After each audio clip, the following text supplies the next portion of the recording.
tobingiz qochmasin. Ona tobingiz qochmasin, dildan orom qocharkan. Uyimizda rayhonlar chanqab suvsiz so'larkan. Ona tobingiz qochmasin. Ona tobingiz qochmasin, menga qiyin bo'larkan. Kir ko'rmagan ko'ylaklarim kirxonada yotarkan. Ona tobingiz qochmasin. Ona tobingiz qochmasin. Menga qiyin bo'larkan. Bemaza ovqatlarim faqat sizga yoqarkan.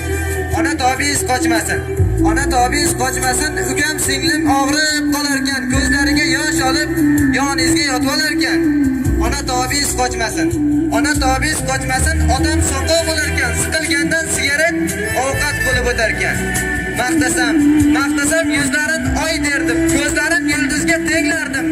O'xshashin osmondan izlardim, yo oydan tushganmi onalar, yo oydan tushganmi ayollar. Gullar ham ojilar ayol deb, islari sochilar ayol deb, doy erkaklar osilar ayol deb. Yo oydan tushganmi onalar, yo oydan tushganmi ayollar. Ayollar qoshidagi ahobiz, sevgidan so'raymiz cho'kib biz. Bizlarga erkaklar yerlikmiz. Yo oydan tushganmi onalar, yo oydan tushganmi ayollar. Kimdir savol berdi, aytgin Muhammad, yolg'iz sen rasulsan butkul olamga, da'vat kimga yaxshilik qilay? Ota-onamgami yoxud bolamga? Rasul javob qildi, tingla birodar, so'zimni 3 bora quloqqa ilgin. Imkon topa olsang dunyoda faqat ota-onangga yaxshilik qilgin. Ilohim baxtimizga ota-onalarimiz doim sog' omon bo'lsin. Rahmat hammalaringga.